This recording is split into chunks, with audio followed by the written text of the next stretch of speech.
name is Liam, Technical Manager here at Oprema, otherwise known as the Almanac, and welcome to our latest technical video. This video, as always, is powered by Seagate, and we thank for their continued support. In today's video, I'll be showing you guys the TiOC, which is by Dower. This Dower is TiOC, stands for 3-in-1 camera, benefits from 3 unique features from Dower. So it has a white light feature, so the camera stays in colour 24 hours a day. It benefits from perimeter protection, so it's got the advanced Dower AI algorithm, so reduce false alarms. It can differentiate between human and vehicles to give you all-round better performance for your monitored solutions, and also has the active deterrent functionality.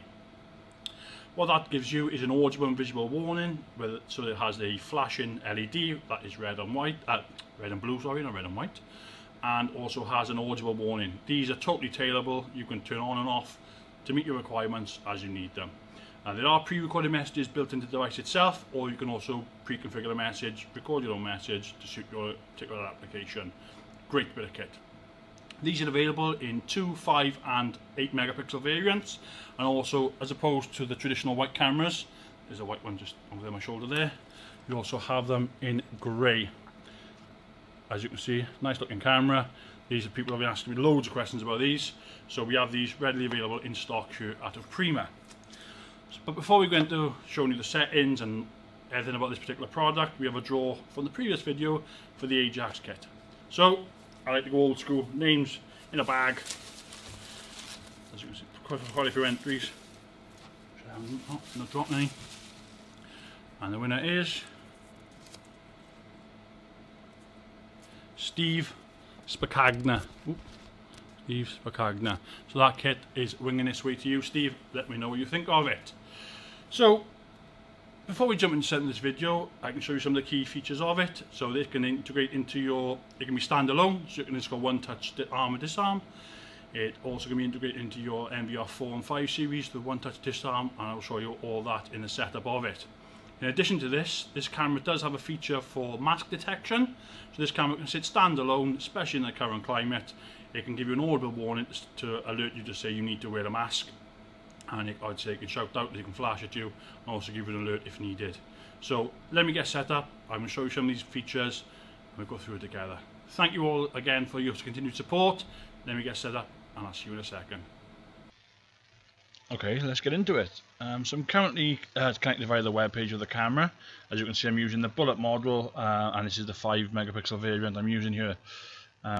The car part actually looks very well illuminated there, doesn't it? Believe it or not, the white light is not even turned on at this moment in time. That's just how good the starlight functionality of this camera is. And I will get some footage to show you actually how dark it is outside, so you can't see your hand in front of your face. But it does benefit from the starlight technology, so it's good in extreme low light levels, and obviously with the addition of supplementary LED lighting to give you even more full colour 24 hours a day. Now let's just go in and have a look at the settings here. First thing I would say is the illuminator, so I currently turned that off. If I set that to auto and then save, as you can see, it's lit up this section of the car park to give you full colour across the whole car park. That would normally work like a traditional IR. Once the lux level drops below a certain point, the white light will come on, and obviously when the daytime comes, it goes the other way and turns itself off. As default, it comes at about 50%. You can adjust that. You change this from auto to manual. What you can do, you can adjust this light, this brightness to suit the installation. Or if I just drag this up to 100%, press save, as you can see, it's lit this area up quite substantially. What I would say is for things like domestic applications, you may need to adjust this as per your installation, because it could be near a bedroom window or somewhere that a bright light could affect your customer. What I would say, however, is even when the light is at 100%, it is actually 40% below any light level pollution, so you shouldn't have any problems with things like that. However, if you are going to change this to manual, what I would recommend that you do is go and adjust your profile management. In here you have some sliders here, as you can see. So this blacked out area, black grey area, is where the lighting would be on, and the orange area is where the lighting would be off. So I would set that up as per the schedule, because unlike when you have the automatic where it flicks on and off, when you do the manual, you will need to set the schedule as per your installation. If you go to the audio tab here, One thing I would recommend, this camera does benefit from obviously the built-in microphone and also the external speaker. You do need to change this. It is set to line in as default. I would change this to mic. That way you can use a two-way communication. Also benefit from, you can record your message direct to the camera head if you want to do a tailored message as per your installation. So again, you go there and turn that. And again, you can adjust the speaker volume. You might not want it 100% on a domestic, but you could have 100% on a commercial application. We'll have 100% just for today. And you have your alarm audio. As you can see, there's about 10 pre-recorded messages in this tab. You can add your own audio files. You can either upload a file direct, they prefer a .wav file, or you can actually record your own message either using a line-in with a microphone, or as I said, using the microphone or the camera to record directly. All you need to do is give it a name, hit record, and it will record the message direct to the camera. You press stop, and there you go. It's actually added that to your alarm linkage. So then when you have a particular IVS event, you can actually broadcast the message you pre-recorded, which is quite good. The events tab, let's go through this. The camera does benefit from smart motion detection. You guys have seen this in previous videos. It's a great technology, unlike traditional video motion detection, which can have false alarms from things like weather conditions, as you can see in this video, car headlights, pets, whatever it may be. The smart motion detection filters all that out to give you a better all-round performance. We're going to be concentrating mainly today though on the IVS, Intelligent Video Analytics. First and foremost, as always, you need to go into your smart plan, enable the IVS functionality. As you can see, it does have an option for face detection. I will show you another key feature of the TiOC a little bit later on. Then go to our IVS to draw our rules. So all I need to know is go in and draw my rules. So I'm going to create an intrusion box. I create some object filtering as well, and draw our read area. I'm just going to draw this around here. The weather isn't great today. And again, this is where I can change my alarm audio. So as you can see, this is the one I pre-recorded, but we'll use some of the pre-recorded ones. You're under surveillance, and I can also do my warning light. So that's set to flicker, and you can change the sequence to low, medium, or high, and obviously set the duration. In addition to the audio linkage, you can actually do the play count, so it's how many times it actually plays the audio upon an IVS event. As you can see now, I've applied that rule. The one thing I would say, and this applies to all video analytics with the DAWA products, is I recommend that you adjust your target filtering. This will reduce your false alarms even more so. Even though the camera does benefit from the AI engine, which is extremely good and powerful, cameras are fitted at different heights, different scenarios, different installations. So the size of an object, if a camera is fitted on a bungalow compared to where it's fitted on the side of a building, as per ours here, which is about 2.5 to 3 meters high, you know, the object, a human, would be smaller or larger as per the installation. What I would recommend you do is adjust your target filtering. All you need to do that is go to target filter and draw your target. So this is the maximum size. So all you would do here, click the little blue box. Then you got your minimum size, tick your little blue box. So basically what that does is it ignores anything bigger than that and anything smaller than that. And again, that will give you increased performance with your analytical rules across the board. So I've now saved that as a rule. As you can see, I've seen in previous installations and other manufacturers and other products where things such as rain would actually cause you to get false alarms. As you can see there, that's sitting there, absolutely no problems at all, no false alarms. So that's great for all applications, whether it be domestic, commercial, whatever it may be. It's suited for loads and loads of applications. The best thing for me to do really is probably go outside and show you how dark it is and set it off for you guys to see. So let me go and get set up outside and go and get soaking wet for you. So before you walk test this, obviously you want to set up the notifications to the mobile device. What I can do is I go to my notification center. So go into the device itself, whether it be the camera or the camera system. Go into notification, go into TiOC, that's the name of the site. And then I'm going to be using the AI analysis. Obviously we set up an intrusion zone. Let's turn that on, turn that back, and you must press save at this point. If you don't press save, doesn't actually save to the phone, so it will not send you notifications. So I now have the option to when there's a triggered event, it will actually push to my mobile phone and give me an alert as per all the other video analytics. So I'm just going to drop this now a second and walk outside and show you actually how dark it is and how good this actually TiOC device is.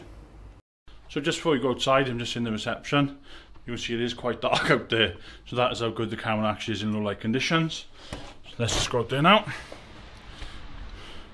As you can see, it's extremely dark, and this is what the human eye and the camera sees.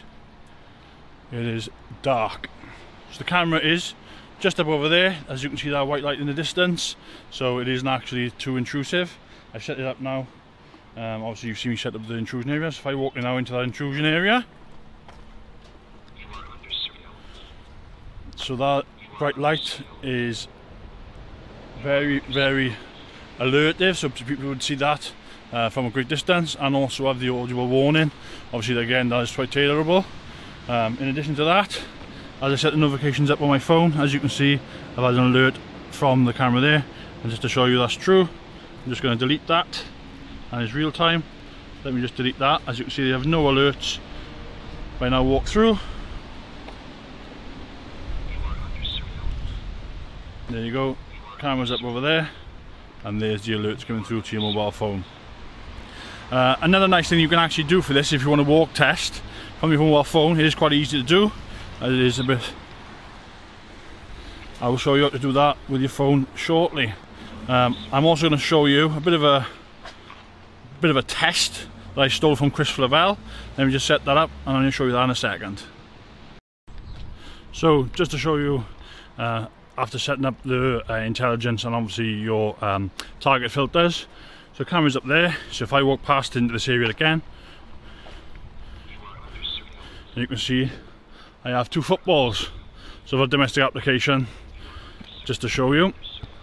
So traditionally, like I said, things like rain, pets, car headlights would set off traditional IVS and obviously smart motion detection, things like that are designed to filter that out, and the intelligent analytics by the dial camera will filter such things. So I'm just going to roll this football through the scene. Camera's up there, no alarm. Roll a second football through the scene. Camera up there, no alarm. And again, as I said, the human mode, if I walk into the scene, goes into full alarm. So that will give you all round better performance. Great applications for monitored systems, whether it be domestic or commercial. Absolutely great product, the portfolio. So just to go and cover something I briefly mentioned earlier, in the current climate regarding COVID-19 and facial coverings in things like shops, the camera does benefit from facial detection. So what you can do in the Smart Plan tab, instead of using the traditional IVS, you can use the face detection. And what this camera does benefit from, obviously, as it does have an audible and visual warning, it can do face mask detection. So this at the entrance to a shop or anywhere where the public may need to go, you'd have the option to do this. It is very easy to set up. So go to Smart Plan, turn on your face detection, go to face detection mode, obviously enable this functionality. You have the options here. So the audio file you want to play there is the mask file, which just basically says please wear your face mask, and I'll show you in action in a second. You can have the red and blue LED flickering if you like. Obviously you can turn that off as per your setup. So there's 3 ways. It's general, so basically you see every single face, and it would advise you to wear a face mask.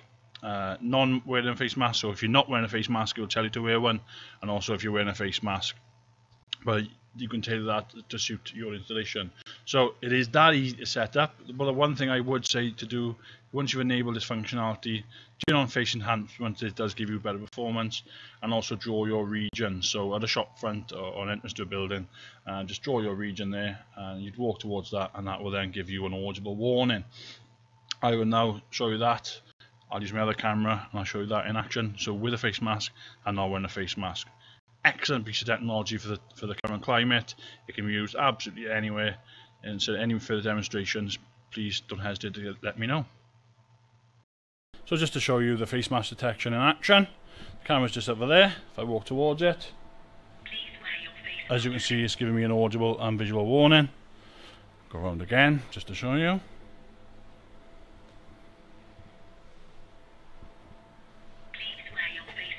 So you can do multiple people coming in and out of a shopping centre, for instance. Just remind you of your face mask. So I'm just going to wear my Oprema face mask. Try and look as gracious as possible putting this on. Use my double chins. So now walk towards the camera. No alert. And one more time. No alert. And just to show you I haven't done no trickery, turn it off, back round, audible and visual warning. However, I do have the option to arm and disarm, as we discussed earlier on, from the app. So there's the camera on my phone there. I'm just going to go a little screen record so you guys can see what I'm actually doing on my handset.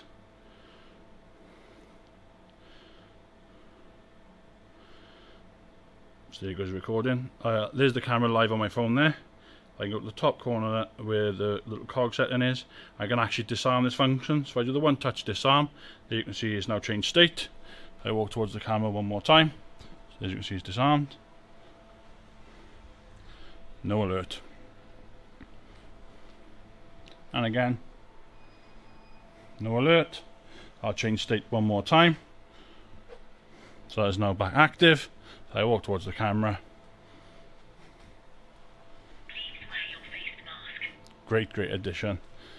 So the other thing you can do, which is quite handy in here, you can actually test the audio and visual output from the device itself. So in the app you go to more functions, the little light bulb symbol in the bottom right hand corner. If you touch that, if you touch the light bulb symbol, let me just put it to the camera. So as I touch the light bulb symbol, you can see the LED blinking away. I'll stop there. It's just quite loud. I'll apologise in advance. And I can turn that off. So all be tested from the app, whether it's connected to a recorder or via standalone. So great addition to the TiOC. Thank you very much for everyone to watch the videos. Please like, share, subscribe. Congratulations to Steve for winning the Ajax kit. Many more giveaways to come. Seagate have got something special coming for me, which I'll be picking you guys at random for some nice prizes there. Again, thank you to Seagate for all your continued support. See you guys soon.